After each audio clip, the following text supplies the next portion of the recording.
Hello, welcome to yet another video. Like we did last week, I was interacting with Diana, the founder and CEO of Ruby's Gift Store, a Christian gift store. Today we are going to be continuing on the theme of business, and today specifically we shall be looking at investing in yourself in order to grow your business. Because if you're a business owner or a business builder, your business will grow to the degree to which you grow. If you grow, your business will grow as much as you do. So Diana, last week in the last video you shared with us about the idea that you got out of your passion, and then you began to build on this. Today we want to see, how do you take this idea and make it professional? How do you professionalize your passion?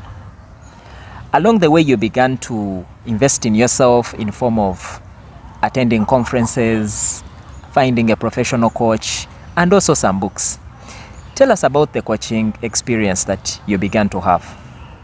Okay, so I think it was after more than a year, I think almost 2 years actually, from when I had started the business, and now had reached some sort of stability, but stable, not in a good way. I don't know how I can explain that. Like, I knew that we could not stay where we were. Something needed to change, and I had no idea how to change or what to change. Like, what do I do to get to the next level? So I knew that I needed to talk to somebody who knew better than I did. So I sought out a business mentor / coach. Her name is Eseza Muliagonja. Okay. So I had my first meeting with her, and from when we spoke, she was telling me things that I had been thinking about, but I was not sure if I should do. Like, I just did not know. So she gave me clarity on, if you want your business to move from where you are now, this is what you need to do. But also, I was at a point where I was saying that, if this business is going to make this amount of money, it's not feasible, because by that time I had left my job. So this was going to be my source of income, and yet it was really not making money. So she showed me how to make the business profitable, and then gave me clarity on how a business should operate. But also, it was, having a business coach is not like a one-time thing. You meet once and she tells you what to do and then you go. It's a continuous thing that you meet regularly, and that regular could be once in a month, once in 6 weeks, once in 2 months, but you meet regularly, and then you have accountability. So every time I would meet her, she'd be like, go think about these things, go do this and go do that, so that by the next meeting I would need to have done them. So at every meeting I would be a step higher, a step higher, a step higher. And then there was that kind of accountability that I knew that the next time I met her, I had to have progressed. I had to have done what she told me if I was going to move. Yeah. Okay, great. So what I'm hearing from this conversation about the coach is that, one, it helps to have another pair of eyes looking into your business. Yeah. Because there is a saying that you cannot see the picture from the frame. Sometimes when you're in your business doing it, it helps to have somebody from the outside, someone external, looking into your business, because you might be so busy being busy that you don't even know whether you're being productive. So it helps to have that extra pair of eyes looking into your business to advise you and give you clarity on certain things. Yeah, I think, and then also to have, I think for every business, like, it's very important to have a system and a process of how your business flows. And for me, that was one of the most important things that she gave me, to say, okay, how does Ruby's Gift Store operate? And so we started putting in place systems, bringing other people on board, and then knowing that, okay, now I need to work with other professional people, not just anybody, but working with other professional people, so that the entire business is professional, because also the partners are professional. Okay. Yeah. So professionalize the business.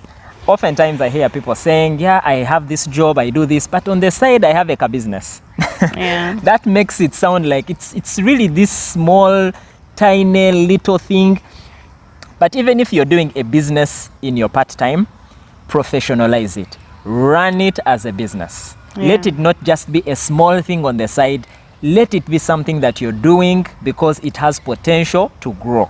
So Yeah. investing in yourself through a coach. Yeah, and even to be brave enough to have those systems and processes, Yes. even when your business is so small that, you know, people will maybe once say, you know, can't you just do this? But that's not our process.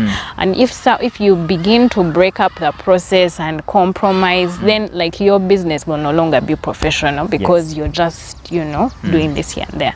True. Perhaps people will think, when my business becomes big, that's when I will do these things. No. Instead, start them when it is small so that it grows in a streamlined, professional, and well-organized manner. Yeah. That way you'll have a business that grows with you, a business that has the potential to do amazing things and even go global. Yeah. Tell me about some of the books that you began to read. Okay, maybe I'll talk about one. Okay. Yeah, and even how I found out about this book, it's just my cousin who posted on Facebook about a book he was reading, and then I said, let me check it out. So it's called Making Money is Killing Your Business. And the title sounded strange, but I said, let me just read it. So one of the most important things that book says is that you cannot work in your business forever.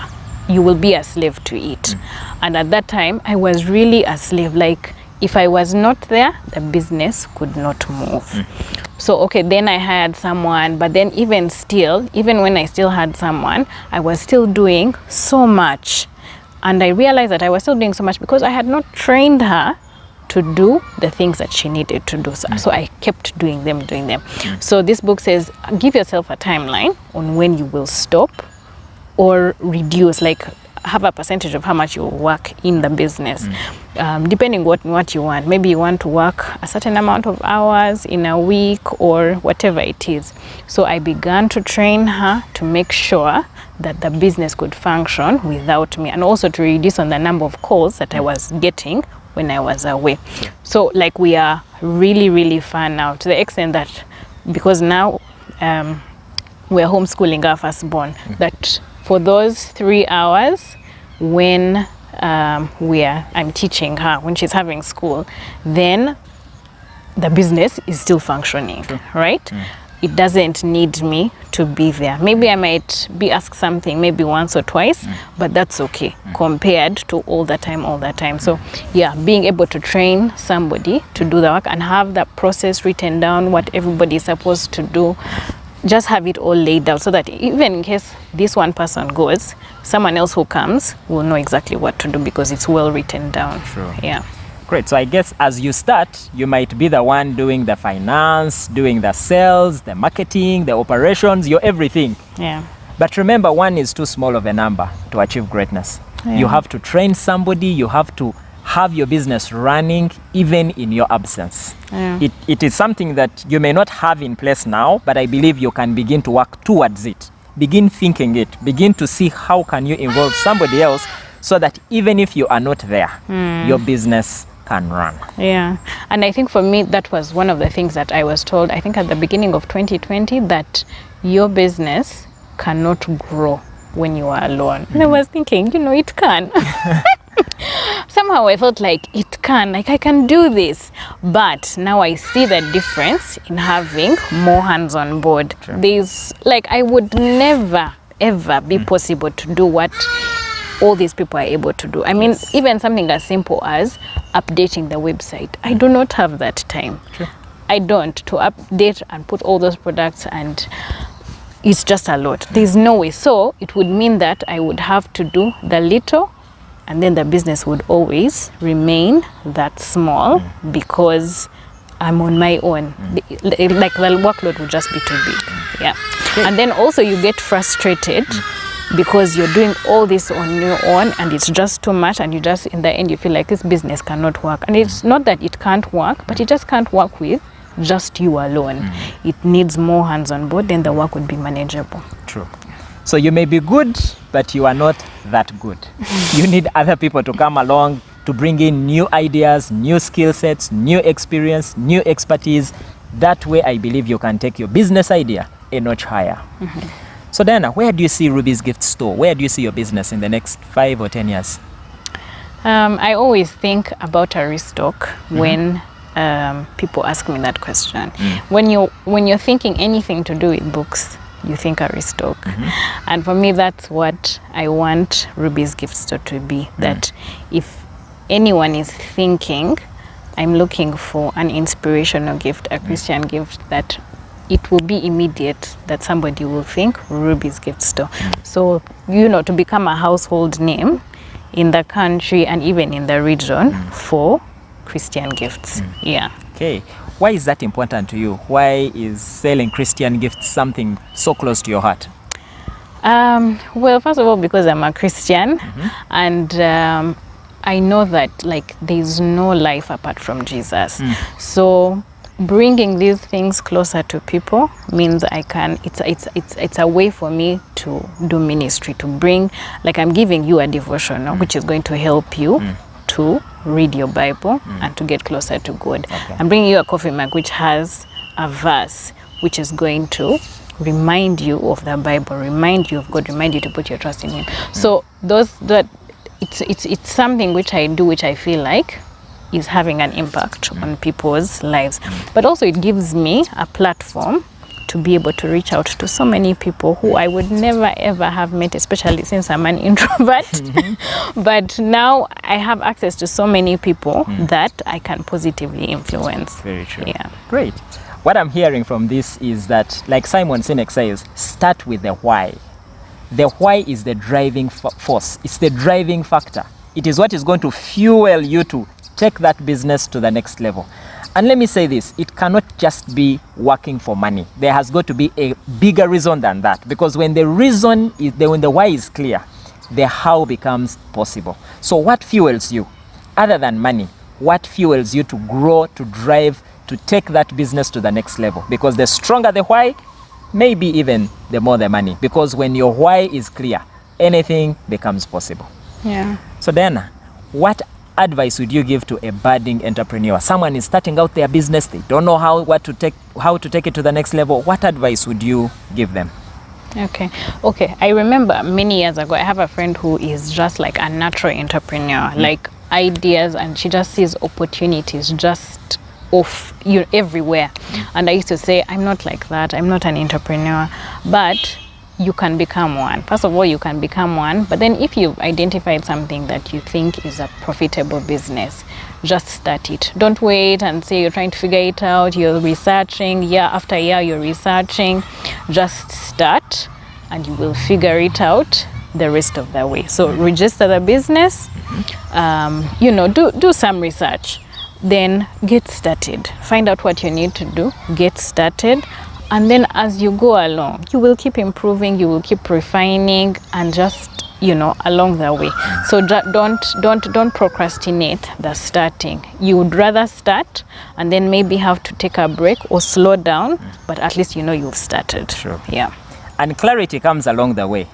There's a disease called paralysis by analysis, where the more you analyze, the more you get paralyzed. So you almost never start because you keep on analyzing, which paralyzes you the more, and you just never start. So what Diana is saying is extremely important. Just get started. As you go along the way, ideas will come, people will show up, opportunities will come, doors will open, as long as you start. Yeah. Clarity comes along the way. Yeah, I just wanted to add one thing. When I started, I just had one supplier, and I really did not have plans of adding any more suppliers. I didn't even know that they were there. But because people would start asking, do you have this, do you have that? And then that supplier didn't have them, so I had to start now looking for other suppliers. Then more requests, do you have this, do you have that? Then I have to look for more suppliers. So I feel like even people helped me to grow the business because of their demands. They kept asking for things which we didn't have, and then we had to bring them on board. Sure. So you will not have it all figured out in the beginning. Sure. Yeah. Great, thank you. And that is what it means to have faith. Just to take the next step, even if you do not see the entire staircase. Yeah. Keep walking. I believe along the way, doors will open, opportunities will come, and you will keep moving until you get to where you want to be. Thank you for watching. It has been Jesse and Diana Ainebiona sharing with you a bit about business and how you can take this to the next level. Subscribe to this video. You will continue to watch videos that I believe will inspire you and empower you to take your idea into application so that you can become a better version of yourself. Thank you and see you in the next video.